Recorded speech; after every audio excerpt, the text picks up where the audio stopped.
before we understand that how the image is formed and where it is formed, the positions and everything, before that let us understand the condition of the image formation. Before we understand the condition, let us see that how the concave mirror has to be drawn. Everyone has to draw the first. We have to draw. This is a principal axis. Then we have to take the positions, that is C. You can take anywhere here. Don't take very far. Take nearer to the left hand side. Now let's take the radius of 2 cm. It can be different. From C, that is one arc, and from this point we should draw another. So this first position is of F and the second is of, as we discussed, the focus is the midpoint. Now how to construct the mirror, concave mirror. So as we have taken 4 cm, from point C we should draw an arc. So now this is the external part, which we can see it's a non-reflecting part, and this is the internal part, which is the reflecting surface. Now let us understand that how the image is formed, or which are the required conditions. So let's go for the first condition. For the first condition, let's take a ray. You can see that this ray is parallel to the principal axis. So whenever any ray is parallel to the principal axis, so the condition says that after the reflection, according to the law of reflection, is always passes from the focus. According to the law of reflection, if we construct a normal here, so this both the angles must be same. So according to the law of reflection, if a ray is parallel to the principal axis, wherever it is, if it is parallel here, here, somewhere, wherever, but the condition is what? If the ray is parallel to the principal axis, it is always passes from the focus. This is the first condition. So let's see the second condition. For the second condition, we can take the ray. If the ray is coming from, let me erase this. Okay. Let us understand the second condition. Suppose if a ray is coming from center of curvature, this is the incident ray. This is the incident ray. So as it is coming an incident here somewhere on the mirror, if it is coming from the center of curvature, remember it will reflect from the same path. It reflects from the center of curvature. Again, the law of reflection, this must be the perpendicular to the mirror. That is the reason. So this is the second condition. If incident ray is coming from the center of curvature, it must passes from the center of curvature. Let us go for the third condition. So third condition, let's take a ray. This time let's take a ray which is incident ray, which is coming from the focus. अगर कोई ray focus में से आ रहा है, so after the reflection, it must remain parallel to the principal axis. So this is the exactly opposite of the first condition. So we discuss about the three condition. If ray parallel to the principal axis, passes from F. If it is coming from C, it reflects from C. And if it is coming from F, then after the reflection, it will remain parallel to the principal axis. Let's see the first diagram. As it is mentioned, when we keep the object at infinite distance, we have to find out the position of the image, nature, and the size of the image. So as we discussed, let us draw a principal axis. This is for the concave lens. Let's take any point as a center. I'll take this as a center. Now with the help of the compass, let's take the length of, can be 2 or 3 centimeter. It's up to you. I have taken 2 centimeter. So from point C, we should draw an arc of 2 and 1 more. So here the first where we obtain the point, it must be F, focus, and here the point C is there. Now again with the help of compass, this is the 4 centimeter radius and this is the concave mirror. As it is concave, so internal is the refracting surface. So this is non-reflecting surface. Now let's, as it is mentioned that we have to put the object at infinite distance. So let us consider that the object is at infinite distance and the rays are coming. So we discussed earlier also that let us consider the rays which are parallel to the principal axis. So you can take as many rays as you wish. So let's take the 4 rays to understand this. You can see that these are the 4 rays, incident rays, which are coming from the far, or we can say the object which is at infinite distance. So as we discussed earlier, the first, that if the rays are parallel to the principal axis, so after the reflection it passes from focus. So this passed from focus, this is also passes from focus, this is also passes from focus, and the last one is also. So we can see that all the rays which are parallel to the principal axis, they all passes through the focus. So where the refracted ray intersect? At focus. So the image is obtained at F, at focus. The nature, as the refracted ray actually meet, so it is real and inverted. Size of the image. You can see that as the object, the rays are coming from the infinite distance and they all meet at the same point. So we can say that highly diminished or point-wise. Light point. That means it is absolutely small. So this is what the first diagram we studied. Let us continue with the second diagram. You can see that here the position of the object is beyond C. A and B is an object. So the object is behind C. It's beyond, or we can say the farther than C. C से थोड़ा दूर है. So let's get where the image is obtained and what is the nature and the size of the image. As we discussed earlier, we should require at least 2 rays which coming up from the object. So let's take the 2 rays, one ray which is parallel to the principal axis. As we discussed earlier also the condition, if the ray is parallel to the principal axis, so after the reflection it must passes from the focus. So this is the first, we can say that the ray parallel to the principal axis, and after the reflection it passes from focus. The second, to understand, if I take a ray, you can show that if it is passes from F or if it is passes from C. So if I show that here, if the ray is passes from C, as we discussed, this is the reflected ray. So obviously we discussed that this is the incident ray. The reflected ray must be passes from C. So here we can see that this is the reflected ray and this is, and they both are intersecting here. So the image of this object we will obtain here. As the object is perpendicular, so image must be perpendicular. So we'll give the name of the image as A dash B dash. So now let's see where the image is obtained, the position. So we can say that the image is observed, it's between C and F. Here the object is obtained. What is the nature? You can see that the object is inverted because, real and inverted, because the actual reflected ray are intersecting. So it is real and inverted. Size. As you can see that this height and this height, so we can say that the size of the image is small. So image is smaller than the objects. So this is the second diagram. Look at the position of an object. The object is at C.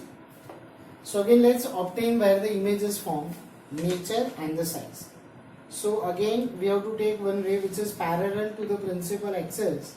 Obviously after the reflection it passes from the focus. As it is not accurately I have done, I am really sorry. Yes, now we can see it is parallel. So it was not parallel. So the first ray you can see that it is passes from the focus. Here the focus is. The second, let us obtain the second, as it is passes from the focus. and after this is the reflected ray, this is the incident, and after the reflection we can see that it must remain parallel to the principal axis. It is incident ray, this is reflected. As both the reflected ray intersect somewhere here, so when we draw it, we can see that here the image is obtained. So we can say that if the object position at C, the image position is also at C. The nature, it is real and inverted, and the size, it is same as object. Fine. So this is again very important. In this 4 diagram, you can see that the object is kept between C and F. Now again let's get the image position, size and nature. So the first ray, we observe that it must be parallel to the principal axis and it passes through the focus. Now let's get the second one. You can take that the ray passes from here, but as you can see that the rays are going from here. So let me take the ray which just passes from the focus. So if the rays passes from the focus, we discuss that it remains parallel after the reflection.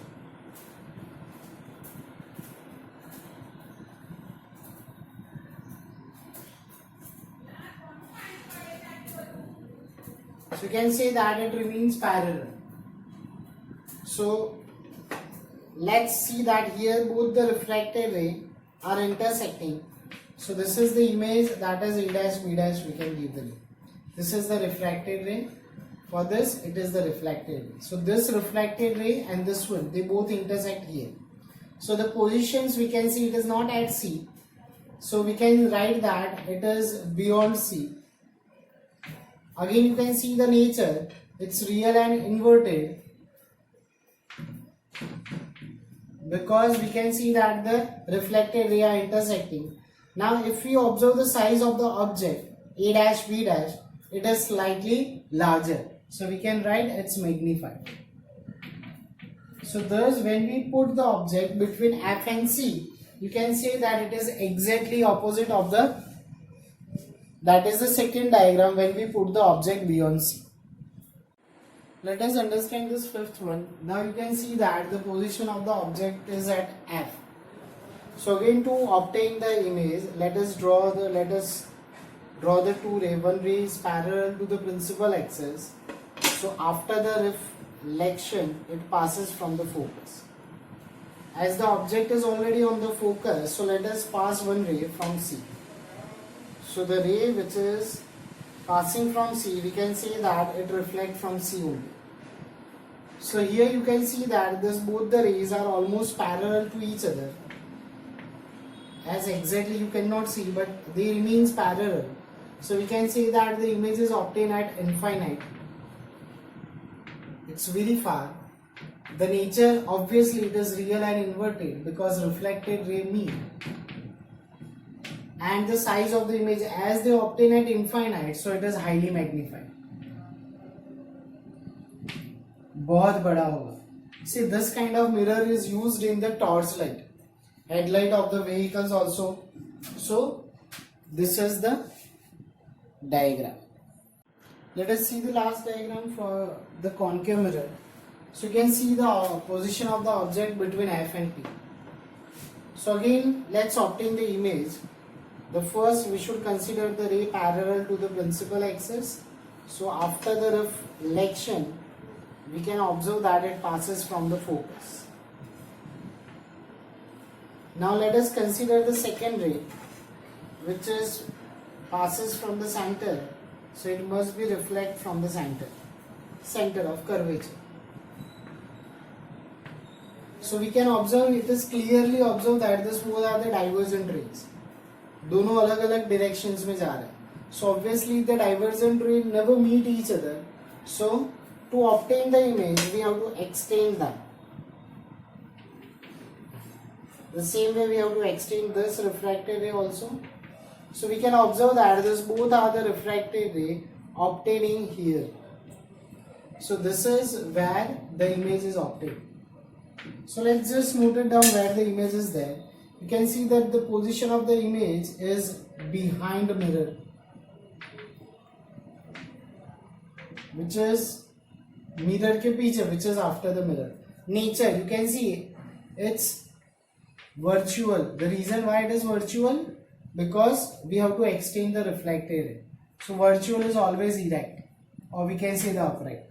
And look at the size. The size is magnified. It is larger, or we can say the magnified.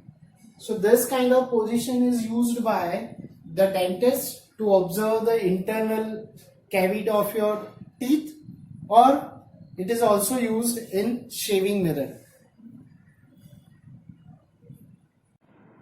Let's see for the convex mirror, as the earlier we have seen for the concave mirror, how the image or the conditions required to form the image. So for the convex mirror, as we know, the convex mirror is a diverging mirror, and the external part is, we can say it is a reflecting. So this time we'll take the point C, a center of curvature on the right hand side. Again we'll go for the radius, which is of 2 cm. You can change it. One arc from point C, this is focus, and another from F. So we'll obtain the pole. So this is the focus and this is the pole. Now let's take this much radius from center to pole, and let us draw this. So this is exactly opposite that what we have done the previous one. The internal surface is non-reflecting surface for convex, and this external is a reflecting surface. Now let's understand the conditions. Now as the rays are coming from this side, because the external part is reflecting, so let us consider one ray which is, let us consider this ray which is parallel to the principal axis. So we know after reflection it goes like this, but according to the law of reflection we observe that when it is reflect and we extend it back, so we can see that ray is coming from the focus. So it is almost like the same, but you should remember it is a divergent mirror. So यहाँ पे बाहर जा रहा है. So this is the first condition. Let us consider the second condition.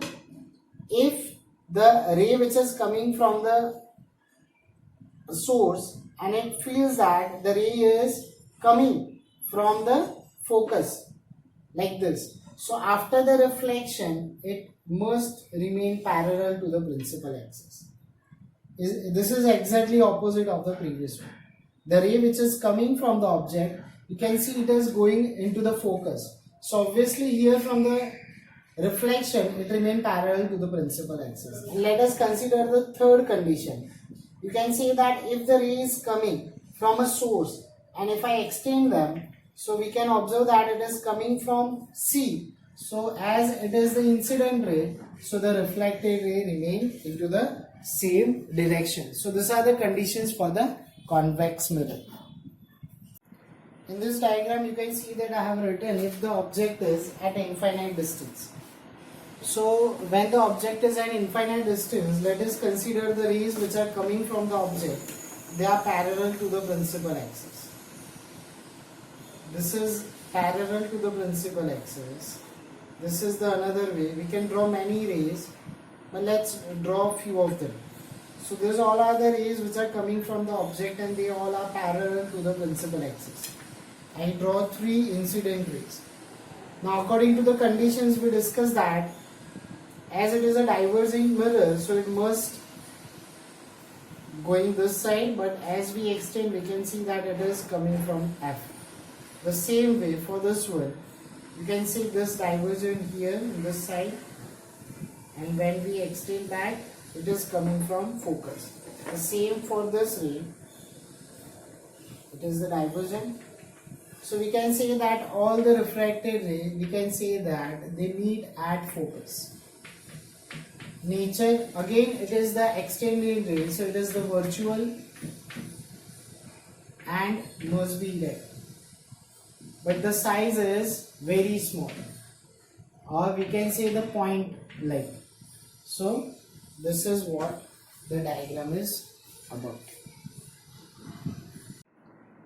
Now here in the convex mirror, the object is kept in front of the mirror anywhere.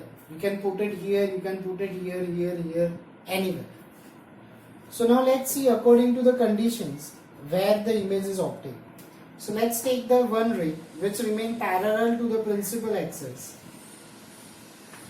So as according to the condition after the reflection, as it is a divergent ray, you can see that I put the scale such a way that I can see that it passes from F or it is upcoming from F.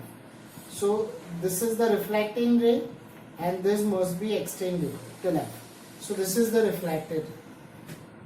Now the second condition, let us see that if the ray which is coming from the object is reflecting or coming, we can say, from C, center of curvature, so obviously it is going into the same direction and we have to extend here till C. So this is the incident and this is the reflected. As it is a divergent ray, you can see that the extended ray are intersecting here. So here we obtain the image. As the object is perpendicular, the image must be perpendicular. So it is A dash B dash. You can see where the image is obtained. You can say it's behind mirror. It is obtained behind mirror. Mirror ke piche. What is the nature of this? As we can see, it is upright. So it is virtual and direct. And you look at the size of this image and compare with the object, so it is smaller, or we can say it is diminished. So this kind of mirror position is used in our day-to-day life. If you have seen that the side mirror of the vehicles, they have written objects in the mirror are closer than they appear. So the image what we can see into the side mirror are smaller. So this kind of position is or mirror is used in the vehicles